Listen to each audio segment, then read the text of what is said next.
శ్రీమాత్రే నమః. మనిషి కుక్కలకు రొట్టెలు తినిపించడం ద్వారా కలిగే 8 ప్రయోజనాలను తెలుసుకున్నట్లయితే వారికి ఎప్పుడు కూడా కష్టాలు కలగవు, వారికి ఎప్పుడు కూడా దుఃఖాలు కలగవు. పూర్వం ఒకసారి ఒక గురువు వద్దకు ఒక శిష్యుడు వచ్చి, గురుదేవా, నా మనసులో ఒక సందేహం ఉంది. గురుదేవా, అందరూ కుక్కలకు రొట్టెలను తినిపిస్తూ ఉంటారు.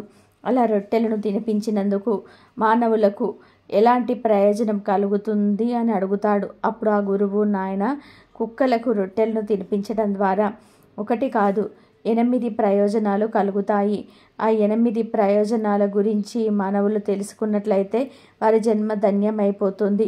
జీవితంలో ఎక్కువగా వారు సుఖాలను అనుభవిస్తారు. దీనికి సంబంధించిన ఒక చిన్న కథను చెప్తాను, జాగ్రత్తగా విను. ఈ కథలో కుక్కలకు రొట్టెలను తినిపించటం వల్ల కలిగే 8 ప్రయోజనాలు చెప్తాను. ఈ కథ ప్రతి ఒక్కరిని కూడా ఆలోచింపచేస్తుంది.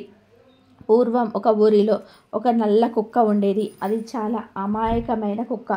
అది ప్రతిరోజు కూడా ఊరిలో ఉన్న అందరి ఇంటి ముందుకు వెళ్ళి ఆకలితో దీనంగా చూస్తూ నిలబడేది. కానీ దానికి ఎవరు కూడా ఒక్క రొట్టె ముక్క కూడా పెట్టలేదు. ఇక విపరీతమైన ఆకలితో అటు ఇటు తిరుగుతూ ఉంది. అలా తిరుగుతూ నగరం బయట ఉన్న ఆశ్రమానికి చేరుకుంది. అక్కడ ఒక సాధువు కూర్చొని ఉండడం చూసి ఆయన వద్దకు వెళ్ళి కూర్చుంది. మహాత్ముడైన ఆ సాధువు దీనంగా ఉన్న ఆ కుక్కను చూసి, ఏం జరిగింది? నువ్వు ఊరిని విడిచి ఇటు వచ్చావు. ఇక్కడ నీకేం ఆహారం దొరుకుతుంది? ఎందుకంత బాధపడుతున్నావు అని అడుగుతాడు. ఆ సాధువు తన్ను ప్రేమగా అడగడంతో ఇక తన మనసులోని బాధను ఆపుకోలేక ఆ సాధువుతో ఇలా అంటుంది, మహాత్మా, మీరు మహాజ్ఞానులు. మీరు సకల జీవులపైన ప్రేమను చూపిస్తారు. నా బాధను మీరు అర్థం చేసుకుంటారని మిక్కిలి ఆకలితో మీ దగ్గరికి వచ్చాను అని అంటుంది. అప్పుడు ఆ సాధువు దానికి ఒక రొట్టెనిస్తూ, అంత పెద్ద ఊరిలో నీకు తినడానికి ఒక రొట్టె కూడా ఎవ్వరు ఇవ్వలేదా అని అడుగుతాడు. అప్పుడు ఆ ఏడుస్తూ, మహాత్మా, ఏమని చెప్పమంటారు ఆ కుక్కల బాధలను? మహాత్మా, మా జీవితమే దురదృష్టకరమైన జీవితము. మాకు ఏ ఇల్లు కూడా, ఏ ఆశ్రయం కూడా ఇవ్వదు. సంపాదించుకుని తినడం మాకు చేత కాదు. మాకు బట్టలు వేసుకోవడం తెలియదు. అందుకే ఎండాకాలంలో ఎండలో, వానాకాలం వర్షంలో, చలికాలం చలితో వణుకుతూ బిక్కుబిక్కుమంటూ కాలాన్ని గడుపుతాము. మహాత్మా, మాకు చదువుకు సంబంధించిన జ్ఞానం ఉండదు. మాకు మీలాగా మాట్లాడడం రాదు. మా బాధలను ఎవరికి చెప్పుకోలేము. మేము ఒకవేళ చెప్పినా కూడా మానవులకి మా భాష రాదు. ఇదంతా కూడా మా దౌర్భాగ్యము. కానీ మహాత్మా, మీలాగే మాకు కూడా ఆకలి వేస్తుంది. ఏదైనా గాయం అయితే మాకు కూడా నొప్పి కలుగుతుంది. మాకు మీలాగే ఏడవడం కూడా వస్తుంది. కేవలము ఈ 3 విషయాల్లో మేము మీరు సమానమే మహాత్మా. ఈశ్వరుడు కష్టాలను అనుభవించడానికే మాకు ఈ జన్మను ప్రసాదించాడు. మేము స్వతంత్రంగా జీవించలేము. మేము ఖచ్చితంగా మానవులపై ఆధారపడి జీవించవలసిందే. మానవుడు జన్మించినప్పుడు మరి ఇంట్లో ఒక పండగలాగా జరుపుకుంటారు. మేము జన్మిస్తే ఎవరు సంతోషిస్తారు? నేను పుట్టినప్పుడు నేను పడుకున్న ప్రదేశం చాలా మృదువుగా మెత్తగా ఉంది. ఆ సమయంలో అసలు చలి పెట్టేది కాదు. నేను అప్పుడు అనుకున్నాను, ఇక నాకు ఏదో ఒక గొప్ప ఇంట్లో జన్మ లభించింది అనుకున్నాను. నేను కళ్ళు తెరిచి చూస్తే అప్పుడు నాకు అర్థమైంది, నా తల్లి తనకు పుట్టిన 5 పిల్లలను గుండెలకు అత్తుకొని పడుకుంది. మేము 5 అన్నదమ్ములం. నేను తప్ప మిగతా 4 కూడా ఎర్రగా తెల్లగా ఉన్నారు. కానీ నేను మాత్రమే నల్లగా ఉన్నాను. అందరికంటే నేనే చిన్నవాడిని. 2 రోజులకి మా తల్లి మమ్మల్ని ఒంటరిగా వదిలి భోజనం తేవడానికి బయటికి వెళ్ళేది. మాకు పాలు ఇవ్వడానికి ఆమె ఆహారాన్ని తీసుకోవాలి కదా. మా తల్లి ఆహారం కోసము వీధిన తిరుగుతూ ఉండేది.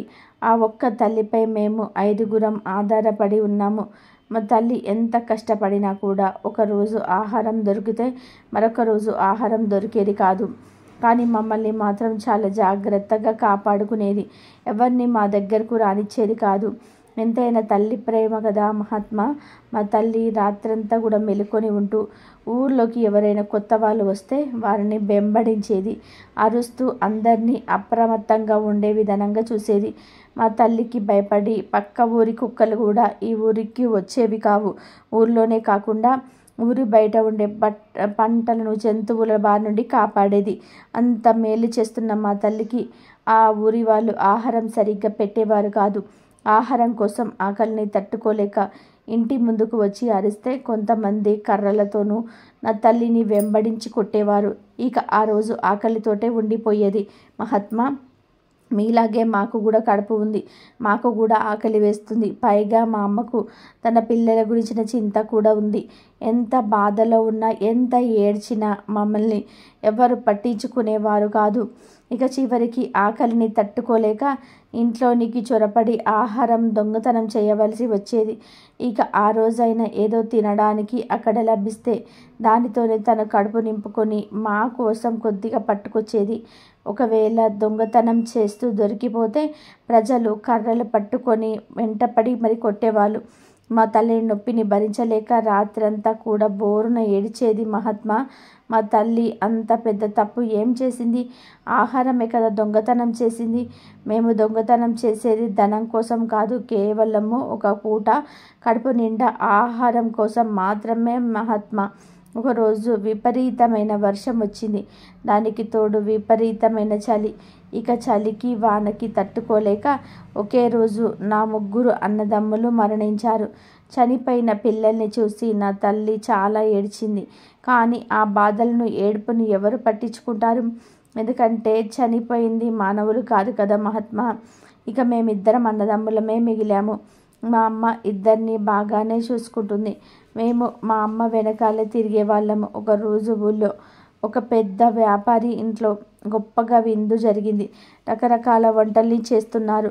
వ్యాపారి ఇంటికి చాలామంది చుట్టాలు వస్తున్నారు. అక్కడ ఏమైనా తినడానికి దొరుకుతుందేమోనని మా అమ్మ ఆ చుట్టుపక్కలే తిరుగుతూ ఉంది. కానీ అక్కడ ఉన్నవారు మా అమ్మను చూడగానే వెలగొడుతున్నారు. అంత పెద్ద మొత్తంలో వంటలు వండిన ఒక్క ముద్ద కుక్కకు పెడదామనే దయ కూడా ఎవ్వరికి కూడా రావటం లేదు.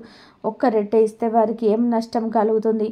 నా తల్లి ఆశగా దూరం నుండి అటువైపే చూస్తుంది. ఇక అందరూ వాకిట్లో భోజనాలు తినడానికి కూర్చున్నారు. ఆహారం వడ్డిస్తున్న వ్యక్తి ఆహారం తేవడానికి వంటశాలలోకి వెళ్ళినప్పుడు ఇక ఆకలిని తట్టుకోలేక నా తల్లి వెళ్ళగా చప్పుడు కాకుండా అతని వెంటే వంటశాలలోకి వెళ్ళింది. అలా వెళుతున్నప్పుడు మరొక వ్యక్తి మా అమ్మను చూసి కుక్క కుక్క అంటూ గట్టిగా అరిచాడు. ఇక అందరూ నా తల్లి వెంట పడ్డారు. కంగారు పడిన మా అమ్మ అక్కడి నుండి పరిగెత్తుకుంటూ బయటకు వెళ్ళి ద్వారం వద్ద కొంతమంది కర్రలు పట్టుకొని నిలబడి ఉన్నారు. ఇక అక్కడి నుండి ఎలా తప్పించుకోవాలో అర్థం కావడం లేదు. ఇక వేరే దారి లేక తొందరపాటుతో భోజనం చేయడానికి కూర్చున్న వారి మీద నుండి దూకేసింది. ఇక భోజనం చేస్తున్న వారందరూ కూడా లేచి నిల్చొని, చీ, ఈ కుక్క భోజనంపై నుండి దూకేసింది, ఇక ఈ భోజనం తినడానికి పనికి రాదు, భోజనం అంతా వ్యర్థమైపోయింది అని అంటారు. ఆ వ్యాపారికి చాలా కోపం వచ్చింది. ఇక కొంతమంది మాత్రం భోజనం ఎందుకు వ్యర్థమైంది? ఆ కుక్క భోజనాన్ని ఎంగిలి చేయలేదు కదా, కేవలము పైనుండి దూకింది, అంతెందుకు? నగరంలో కుక్కలను ఇంట్లో చాలా ప్రేమగా పెంచుకుంటూ ఉంటారు. వారికి ఆహారాన్ని కూడా చేతితో తినిపిస్తారు. అందులో ఏమీ తప్పు లేదు. భోజనం వ్యర్థం కాలేదు, దాన్ని తినవచ్చు అని అంటాడు. కానీ మరి కొంతమంది మాత్రము లేదు లేదు, ఈ భోజనం తినడానికి ఏమాత్రం కూడా పనికిరాదు, మేము దీన్ని తినలేము అంటారు. ఇక భోజనం మొత్తం కూడా పేదవారికి పంచేశారు. కొంత ఆహారాన్ని బయట పాడేశారు. ఇక పారేసిన ఆహారాన్ని నా తలుపు నిండా తిన్నది. అలాంటి భోజనము తన జీవితంలో ఎప్పుడూ తినలేదు. ఇక కడుపు నిండా తిని అక్కడే హాయిగా పడుకుంది. కానీ ఒక పెద్ద ప్రమాదం జరగబోతుందని నా తల్లికి ఏమాత్రం కూడా తెలియదు. విందుని ఏర్పాటు చేసిన ఆ వ్యాపారి ఒక పెద్ద కర్రను పట్టుకొచ్చి ఆహారం అంతా పాడు చేశావు అంటూ విపరీతంగా కొట్టడం మొదలుపెట్టాడు. నా తల్లి ఏడుపులు ఊరంతా వినిపిస్తున్నాయి. నొప్పి వల్ల అక్కడ నుండి పరిగెత్తలేకపోయింది. విపరీతమైన నొప్పి కలుగుతుంది నా తల్లికి. అంత ఏడుస్తున్న అతను కొట్టడం మాత్రం ఆపలేడం లేదు. అతడికి ఎంత కూడా మా అమ్మపై దయ కలగటం లేదు. అప్పటికే కొంతమంది వచ్చి, చూడు, ఈ కుక్కను వదిలే, నీ కోపాన్ని తగ్గించుకో, ఆకలి వల్ల మానవుడి బుద్ధి కూడా నశిస్తుంది, ఆ సమయంలో మానవుడు కూడా తప్పు చేస్తాడు, అలాంటిది అది మూగజీవి, దానికి మంచి చెడు ఏం తెలుస్తుంది, దాన్ని నువ్వు కొట్టి బాధ పెట్టినా నువ్వుకేమీ ప్రయోజనం కలుగుతుంది, జరగవలసిందేదో జరిగిపోయింది అని చెప్పాడు. ఇక అందరు చెప్పడంతో మా అమ్మని కొట్టడం ఆపేశాడు. ఇక మిక్కిలి బాధతో నొప్పితో మా వద్దకు వచ్చి జరిగిందంతా మాకు వివరించి చెప్పింది. అప్పుడు మాకు అనిపించింది, ఆ భగవంతుడు మాకు ఇన్ని కష్టాలు ఎందుకు ఇచ్చాడు? మేము పోయిన జన్మలో ఎలాంటి పాపాలను చేశాము, అందుకే ఈ జన్మలో కుక్కలాగా జన్మించి కర్మ ఫలితాలను అనుభవిస్తున్నాము అనుకున్నాము. మహాత్మా, ఇలాంటి సంఘటన ఇంకొకటి కూడా జరిగింది. ఒక రోజున ఒక బ్రాహ్మణుడు తీర్థయాత్రలు చేస్తూ దారిలో వెళ్తూ ఊరి బయట ఉన్న చెట్టు కింద వంట చేసుకోవడానికి ఆగాడు. వంట చేయడానికి అంతా సిద్ధం చేసుకున్నాడు. రొట్టెలు చేసుకోవడానికి పిండిని తడిపి నీటి కోసం పక్కనే ఉన్న బావి దగ్గరికి వెళ్ళాడు. అటుగా వెళ్ళిన మా అమ్మకు అక్కడ కలిపిన పిండి కనిపించింది.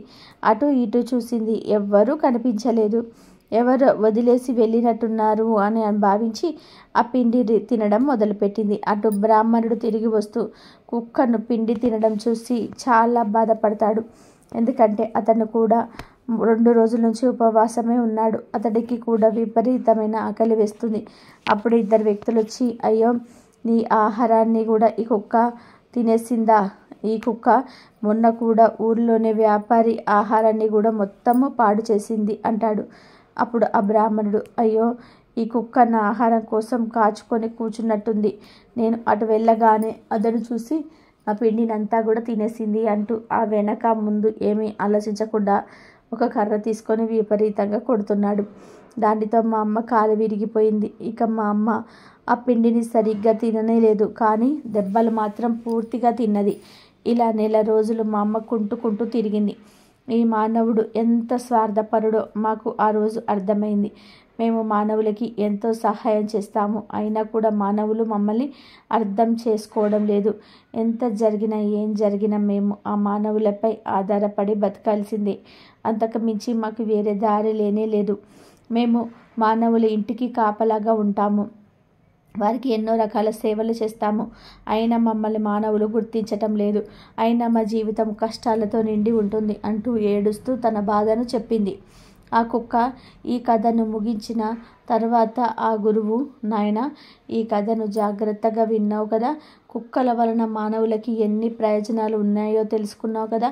ఇప్పుడు కుక్కలకి రొట్టెలను తినిపించడం ద్వారా మానవులకు కలిగే ముఖ్యమైన 8 ప్రయోజనాలను చెప్తాను. జాగ్రత్తగా విను. అందులో మొదటిది, కుక్కలకు రొట్టెలు పెట్టడం వలన మనపై ఉన్న శనిదేవుడు ప్రభావం తగ్గిపోతుంది. ఎందుకంటే శని ప్రభావం మనపై ఎక్కువగా ఉంటే ఆ ఇల్లు ఎప్పటికీ కూడా వృద్ధి చెందదు, అత్యంత దారిద్రాన్ని అనుభవిస్తారు. నేను నుండి తప్పించుకోవడానికి ఒక రొట్టెను కుక్కకు తినిపిస్తే శని ప్రభావం తగ్గి ఆ ఇంట్లో సుఖ సంతోషాలు కలుగుతాయి. ఇక రెండవది, కుక్కకి రొట్టెలను తినిపించడం ద్వారా ఆ ఇంట్లో ఎప్పటి నుంచో జరగకుండా ఆగిపోయిన శుభకార్యాలు జరుగుతాయి. వివాహం కాని వారికి తొందరగా వివాహం జరుగుతుంది. సంతానం కోసం ఎదురు చూసేవారికి సంతానం కలగవచ్చు. ఇక మూడవది, కుక్కలకి ఆహారాన్ని పెట్టడం వలన లక్ష్మీదేవి చూపు మన పైన ఉంటుంది. లక్ష్మీదేవి ప్రసన్నమైతే వారి ఇంట్లో ఆర్థిక అభివృద్ధి జరుగుతుంది. ఇక నాలుగవది, అప్పుల బాధలుండవు. ఎప్పటి నుండో ఉన్న అప్పులు కూడా తీరిపోయి ఆర్థికంగా బాగా స్థిరపడతారు. ఐదవది, కుక్కలకు ఉదయము సాయంత్రము కొద్దిగా ఆహారాన్ని పెట్టడం వలన వ్యాపారంలో నష్టం రాకుండా ఉంటుంది, వ్యాపారంలో వృద్ధి కలుగుతుంది. ఇక ఆరవది, కుక్కలకి ఆహారాన్ని పెట్టడం వలన ఆయుష్ పెరుగుతుంది, ఆరోగ్య సమస్యలు ఎక్కువగా రావు. ఇక ఏడవ విషయము, కుక్కలకు రొట్టెలను పెట్టడం వలన చేయాలి అనుకుంటున్న పనులు విజయవంతంగా పూర్తవుతాయి. మన మనసులో ఎప్పుడు కూడా మంచి ఆలోచనలే వస్తాయి. ఇక చివరిది, మూగజీవులకు ఆహారాన్ని పెట్టడం వలన భగవంతుని దృష్టి మనపై పడుతుంది. ఎందుకంటే భగవంతుడికి సమస్త ప్రాణులపై కూడా దయ ఉంటుంది. అందుకే మూగజీవాలకు ఆహారం పెట్టిన వారిని ఆ భగవంతుడు ఎల్లప్పుడూ కూడా రక్షిస్తూ ఉంటాడు, వారికి ఏ కష్టాలు రాకుండా చూసుకుంటాడు. అంతేకాదు, మూగజీవులకు ఆహారాన్ని పెట్టడం వలన మనం తెలిసి తెలియక చేసిన ఎన్నో పాపాలు ప్రాయశ్చిత్తం అయిపోతాయి. చేసిన పుణ్యం మాత్రం ఊరికే పోదు, అది ఏదో ఒక రూపంలో ఖచ్చితంగా మన వద్దకు చేరుకుంటుంది. అలాగే అమాయకమైన కుక్కలను ఎవరైతే కొట్టుతారో, బాధ పెడతారో వారి జీవితంలో చాలా కష్టాలను అనుభవిస్తారు. మనకి కుక్కల వల్ల ఏదైనా హాని జరిగినా దానిని ఏమీ అనకూడదు. ఎందుకంటే కుక్కలు మన ఇంటి ముందు ఏడిస్తే దానిని అపశకునంగా భావిస్తారు. గాయాలైన కుక్కలకి ఎవరైతే సహాయం చేసి వైద్యం చేయిస్తారో అలాంటి వారిపై అశ్విని దేవతలు ప్రసన్నమవుతారు. ఇక వారికి జీవితంలో ఎలాంటి ఆరోగ్య సమస్యలు కూడా రావు అంటూ ఆ శిష్యుడికి వివరించి చెప్తాడు ఆ గురువు. చూశారు కదా, మూగ జీవాలపై ప్రేమను చూపించడము మానవ ధర్మము. మనకి హాని చెయ్యాలి అనుకోవడము కుక్క లక్ష్యం కాదు. దానికి ఏ ఆహారము దొరకక ఇక ఎక్కడ ఆకలితో చనిపోతానేమో అనే భయంతో మానవులపై దాడి చేస్తాయి. పూర్వం మన ఇళ్లలో కుక్కలను తమలో ఒకరిగా భావించేవారు. ప్రతిరోజు కూడా వాటికి ఖచ్చితంగా కడుపు నిండా ఆహారాన్ని పెట్టేవారు. అలా అవి చచ్చేంత వరకు ఆ ఇంటి ముందే ఉండేవి. ఇప్పుడు వాటిని సరిగ్గా ఎవరు పట్టించుకోవడం లేదు, వాటికి ఆహారం పెట్టడం లేదు. పూర్వం కుటుంబాలు కూడా చాలా పెద్దవి. వాళ్ళందరూ తినగా ఖచ్చితంగా ఆహారం మిగిలేది. ఆ ఆహారం కుక్కలకు వేసేవారు. ఇప్పుడు కుటుంబాలు చిన్నవిగా మారిపోయాయి, ప్రేమలు తగ్గిపోయాయి, ఆహారము తగ్గిపోయింది. ఇక కుక్కల్ని ఎవరు పట్టించుకోవడం లేదు. ఈ వీడియో కనుక మీకు నచ్చినట్లయితే ప్లీజ్ లైక్ చేయండి, షేర్ చేయండి, సబ్స్క్రైబ్ చేయండి. మరొక మంచి వీడియోతో మళ్ళీ కలుద్దాం. కాబట్టి కుక్కలు ప్రతిరోజు కూడా వారికి ఖచ్చితంగా కడుపు నిండా ఆహారాన్ని పెట్టేవారు. అలా అవి చచ్చేంత వరకు ఆ ఇంటి ముందే ఉండేటివి. ఇప్పుడు వాటిని సరిగ్గా ఎవరు పట్టించుకోవడం కూడా లేదు, వాటికి ఆహారం కూడా పెట్టడం లేదు. పూర్వం కుటుంబాలు కూడా చాలా పెద్దవి. వాళ్ళందరూ తినగా మిగిలినవి ఖచ్చితంగా ఆహారం మిగిలేది, అవి కుక్కలకు పెట్టేవారు.